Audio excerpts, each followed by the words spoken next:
In this video, I'm going to show you how I made this miniature lamp that is completely free of any dangling switches and independent of a wiring system. It's coin battery operated, and this is how I made it. Hi, I'm Carol, and I'm a miniature maker, and sometimes I tell stories. Before we dive in, just a quick disclaimer that I am not an electrician or am I certified to give any electrical advice. That being said, the product description for these micro LED lights did indicate that these were safe to use directly with a 3-volt battery without a resistor. So I know that if there's somebody out there watching this who is very knowledgeable in electrical parts and wiring, this is in no means to disregard safety, but this is just me sharing my method and how I powered my miniature lamp for my purposes and my needs. And I was comfortable using this method for what I needed it for after testing it. So if this is something that you find useful and something that you might want to use in your projects, I recommend that you do your own research and your own experiment to make sure that you're comfortable using this method for whatever it is that you're doing. Now that that's in the clear, let's dive in and let me show you how I made these miniature lamps for my project. Here are the materials that I used: some basswood, balsa wood, some crafting wire, not really sure what gauge it is, a micro LED light that I found online. I chose a warmer tone, a 3-volt coin battery, a small grommet, mounting putty or museum mount. I particularly like the Gorilla brand, a pair of small neodymium magnets, a little glue, tweezers optional, and some pliers.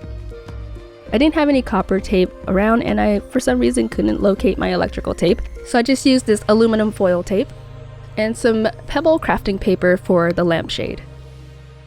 I first cut the basswood down to size and then began drawing a pattern that I was going to use for the base of the lamp.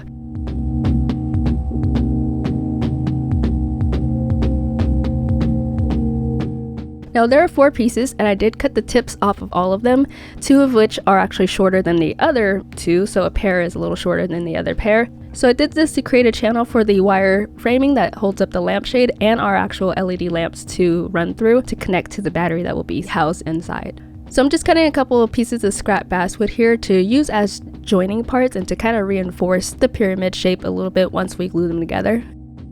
Now we're just simply gluing together our pyramid, and I do have the shorter piece glued on the inside of the long piece. It might be a little bit hard to see here, but I didn't glue it flush. I kind of offset it a little bit just to give it more visual interest, which is simply just a design choice.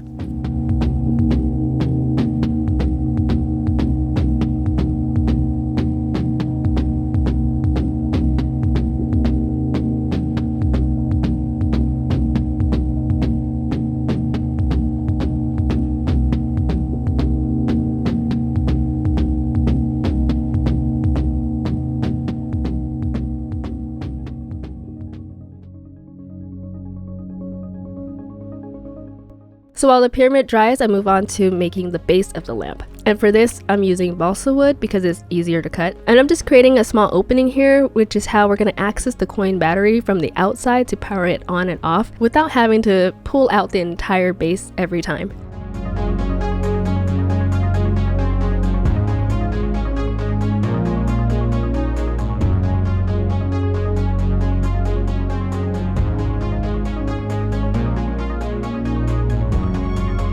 Now just testing the light with the battery, and if for some reason it's not lighting up for you, you just need to flip it around and see if that works. You just might have the connection on the wrong side.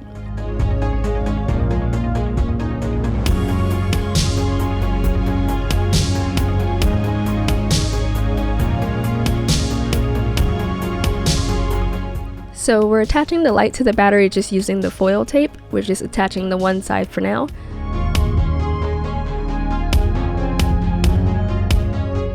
So I moved the battery off to the side for a moment here while I make the lampshade. So I'm just cutting some pebble paper down to size to make the lampshade and just referencing my original piece just to make sure that they're the same size, since this is actually the pair. So I just took some crafting wire and created a loop that is the same size as the lampshade. So I don't cut it down exactly to size. I have a little bit of an overlap so that I can twist the wire around itself just to have some type of closure.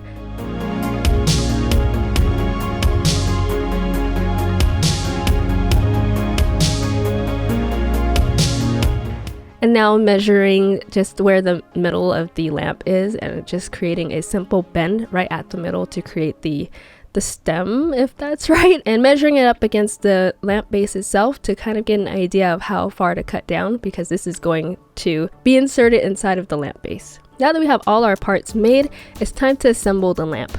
So this is where the mounting putty comes into play. After kneading it, I place a little bit on the base so I can attach the battery. And the reason why I'm using museum mount to install everything is simply because I wanted to have a way to be able to get back into this lamp and change out anything that I might need to in the future. So I used 2 small magnets for this. One is directly attached to the battery through the opening that we created, that small channel, and the other one will be attached to the wire with some aluminum tape, making sure that the wire is making contact with the magnet.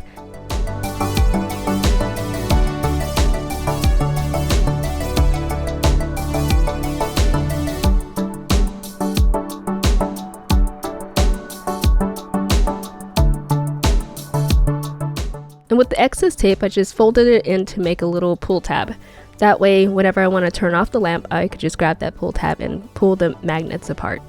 I will say that after having made this, in future iterations, I might only need 1 magnet. So I needed an even bigger chunk of mounting putty to pretty much put everything together. This nice chunk of putty is also what holds the wire frame for the lampshade in place as well, as you'll see here soon.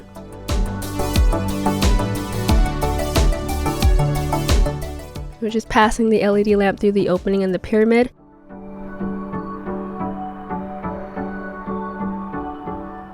And just to close everything off, I just added a little more mounting putty to the base, kind of wedging it in a little to clean it up.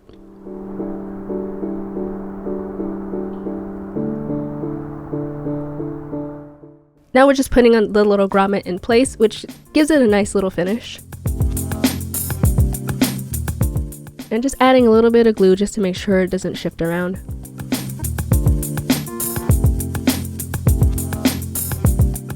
Now we insert the hardware that's going to hold up our lampshade.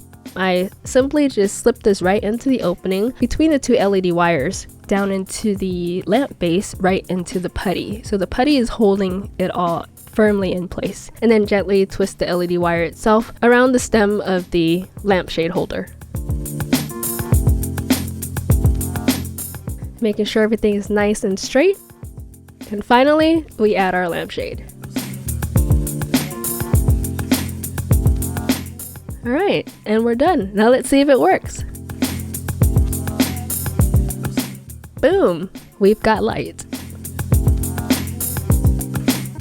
So the magnets basically snap together to turn on the lamp, and the pull tab is there for you to grab and pull the magnets apart when you want to turn it off. Just a thing to note is you want to make sure that the magnet is on the actual battery and not like off to the edge or partially connected to the battery, because that's going to cause the light to flicker and there will be a little bit of a connection issue. I noticed that happen a couple times and had realized that the magnet just wasn't sitting on the battery completely, and so after just shifting it back into place, everything connected just fine. So let's see it with the house lights off. Not too bad. Now that we're done with the lamps, we need something to sit them on.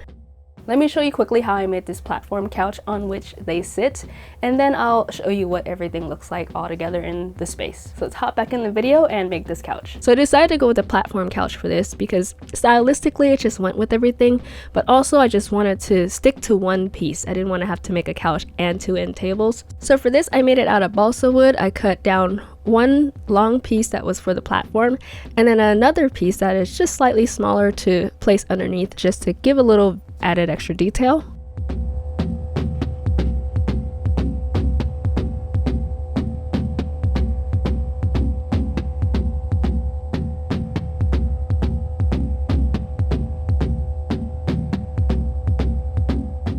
And for the legs, I just wanted to do something simple, so I went back to my pencil sharpener and dowel method and just cut everything down to size. So I cut 2 different sizes here. One is a little shorter than the other.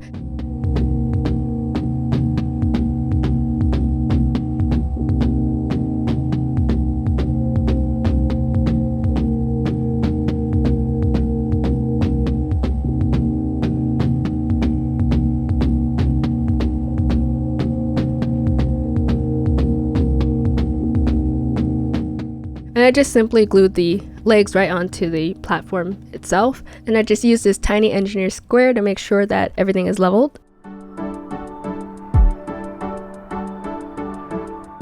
So for the back, I just used another piece of balsa wood, and because it was going to be glued at an angle, I decided to create a small channel here with a little filer. This is where I'm going to put the glue, so it basically creates like this little channel that's going to straddle the main platform itself so that we can glue it at an angle.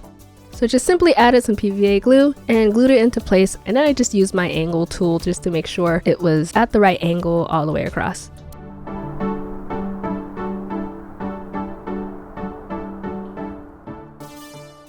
And for the seat, I just used this faux leather material, which is something I had lying around from a previous project. I'm just steaming off the wrinkles here, steaming the opposite side, not the finished side, just to make sure that I don't ruin it. And the cushion is just simply made out of some scrap foam. I'm just adding a little extra foam to this scrap piece just to make it the length that I wanted it to be.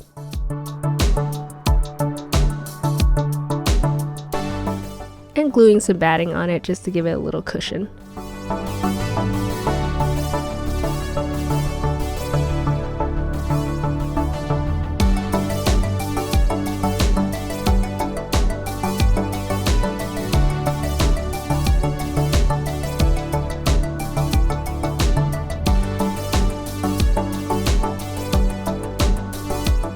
And just simply cut the fabric to size and glued everything down.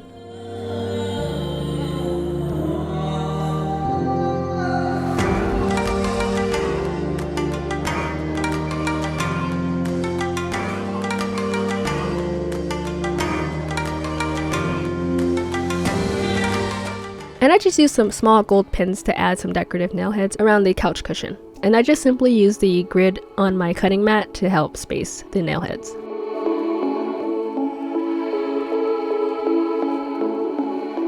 And there you have it, the final product. Let's see what it looks like inside a small environment.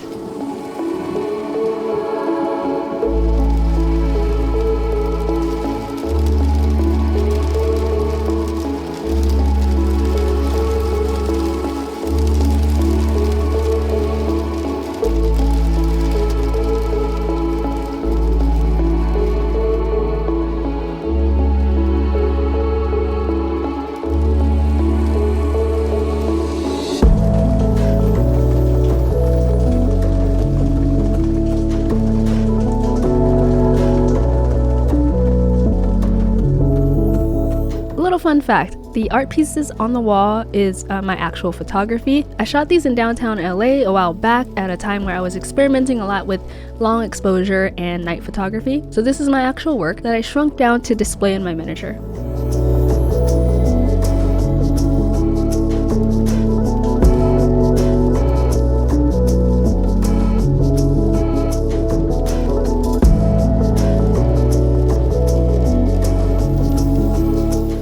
I hope you enjoyed this video. Thank you so much for watching, and I'll see you in the next one.